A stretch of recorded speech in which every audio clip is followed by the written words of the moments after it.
Hello दोस्तों, मैं Aryan Shukla, business advisor and founder online business workshop. मित्र, हम बात करेंगे बिजनेस में रिस्क। दोस्तों, बिजनेस में बहुत रिस्क है, ये आप जानते हैं। कैसे रिस्क है? बिजनेस को स्टार्ट करने में रिस्क, बिजनेस को स्टार्ट करने में रिस्क है। उसके बाद में 3 सेक्टर ऐसे हैं जिनके बिना बिजनेस में काम भी नहीं चल सकता है, और तीनों ही सेक्टर अपने आप में बड़ी रिस्की हैं। वो 3 सेक्टर हैं: एम्प्लॉय, कस्टमर और सप्लायर। एम्प्लॉय, कस्टमर और सप्लायर, इन तीनों के बिना काम भी नहीं चलता बिजनेस में, और ये तीनों सेक्टर रिस्की हैं और ऊपर से अलग एक्स्ट्रा चीज़ें वो भी रिस्की हैं। वो कब आ जाएं या कब फाट पड़ें और रिस्क को क्रिएट कर दें, कहना मुश्किल होता है। इसलिए किसी ने बिल्कुल सत्य कहा है कि यदि आप 10-5% की प्रॉफिट पर आप बिजनेस चला रहे हैं तो निश्चित तौर पर वह सुरक्षित नहीं है। कभी भी कोई भी रिस्क आ सकती है और वो आपका 10-5% का प्रॉफिट आपका ख़त्म कर देगी जा करके। अब अर्थात जब आप बिजनेस को स्टार्ट करते हैं तो ये रिस्क होता है कि हाँ, ये चलेगा कि नहीं चलेगा जा करके। अब फिर 3 सेक्टर में रिस्क है: एम्प्लॉय, कस्टमर और सप्लायर। सप्लायर का अर्थ ये बनता है कि जो आपको कुछ सप्लाई करता है या जिससे आप कुछ खरीदते हैं अपनी फर्म, दुकान, कंपनी के लिए है या अपने बिजनेस के लिए। चाहे वह रॉ मटेरियल हो, चाहे जो भी चीज़ें आप खरीदते हैं, वो रिस्की है। रिस्क इसलिए पता नहीं कब रेट बढ़ जाए, पता नहीं कब वो सप्लाई बंद कर दे, पता नहीं कब वो माल न मिले जा करके। इसलिए ये जो चीज़ें हैं, अर्थात पहली बात तो आती है कि इन 4 चीज़ों के लिए प्लान बी हमेशा रेडी रहना चाहिए। प्लान बी, पहले बेसिक चीज़ें कि यदि बिजनेस फेल हो गया तो हम क्या करेंगे, इसके लिए प्लान बी रेडी रहना चाहिए। यदि कोई एम्प्लॉय रिस्क जनरेट करता है तो उसके लिए प्लान बी क्या है? यदि कस्टमर कोई रिस्क क्रिएट करता है तो उसके लिए प्लान बी क्या है? यदि सप्लायर कुछ गड़बड़ करता है, उसके द्वारा रिस्क जनरेट होती है, तो उसके लिए हमारे पास में प्लान बी क्या है? या फिर अगली चीज़ आती है कि जो कि इमरजेंसी या अचानक या अप्रत्याशित रिस्क जनरेट हो जाती है, उसके लिए हमारे पास में प्लान बी क्या है? जैसे कि आपने देखा कि अभी कुछ साल पहले कोरोना जैसी भयंकर बीमारी आई। उसने पूरी की पूरी दुनिया की इंडस्ट्री को हिला करके रख दिया।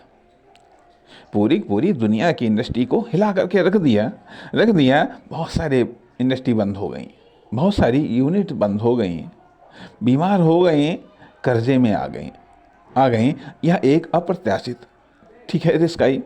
अभी वर्तमान समय में जब ईरान और अमेरिका का युद्ध चल रहा है, तेल और गैस की सप्लाई डिस्टर्ब है। अब इस समय पूरी की पूरी इंडस्ट्री पर एक अप्रत्यक्ष रिस्क जनरेट हो गई,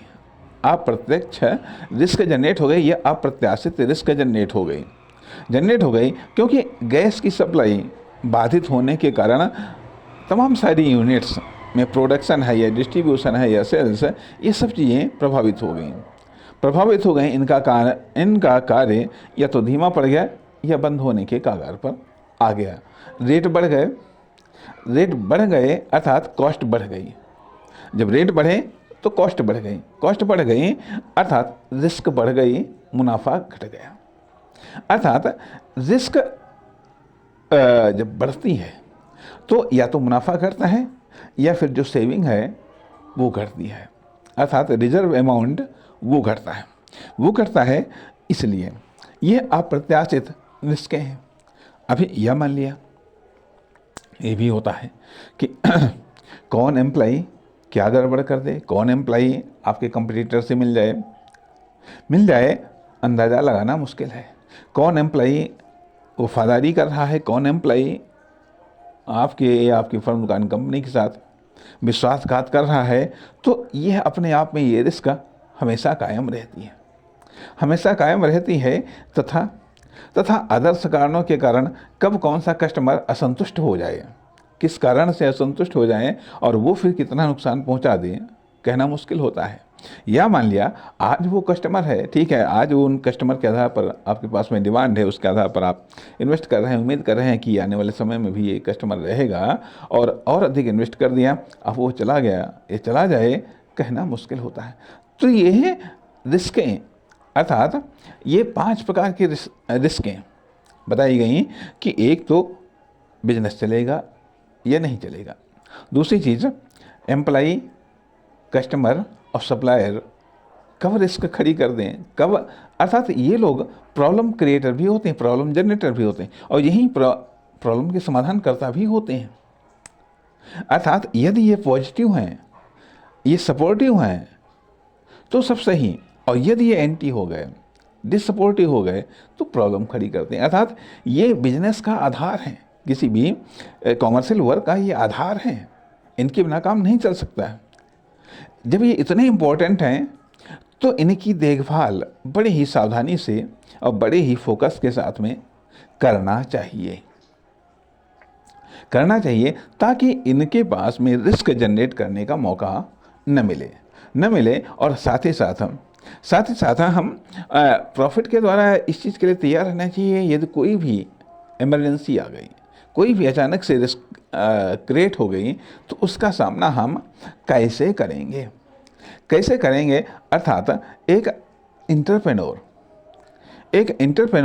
एक बिजनेसमैन या एक फाउंडर को इन सब चीज़ों पर गौर करना चाहिए और इसके आधार पर एक्शन भी लेना चाहिए, तभी रिस्क को कवर किया जा सकता है, तभी रिस्क से बिजनेस को बचाया जा सकता है। तथा साथ ही साथ ये भी चीज़ें हैं कि हमारा कंपटीटर कौन है और उसकी गतिविधियों पर भी नज़र रखनी चाहिए। नहीं तो ये भी होता है कि यदि मान लिया मार्केट में 4 कंपटीटर हैं और जिनके पास में अपनी अपनी मार्केट है, अपने अपने कस्टमर हैं, अब पता चलता कभी कभी ऐसा भी होता है कि कोई कंपटीटर आक्रामक हो जाता है, वो सोचता है कि एक को हटाओ तो उसकी मार्केट हमको मिलेगी, उसके कस्टमर हमको मिलेंगे, 2 को हटाओ तो उसकी मार्केट, उसके कस्टमर हमको मिलेंगे। इस तरीके से कहा यह जाता है, बिजनेस के संदर्भ में ये बात कही जाती है कि बिजनेस में गला काट प्रतियोगिता होती है, अर्थात कभी कभी प्रतियोगिता इतनी अधिक आक्रामक हो जाती है या ये कह लीजिएगा कभी कभी हिंसक भी हो जाती है। तमाम प्रकार की व्यावसायिक हत्याएं इसका उदाहरण है। तो या कुछ इस प्रकार की गतिविधियां कर दी जाती हैं कि यहाँ कोई फर्म दुकान कंपनी को ही बंद करवाने के कगार पर पहुंचा दिया जाता है। इस प्रकार से रिस्क के बारे में पूरा हमें ध्यान केंद्रित करना चाहिए,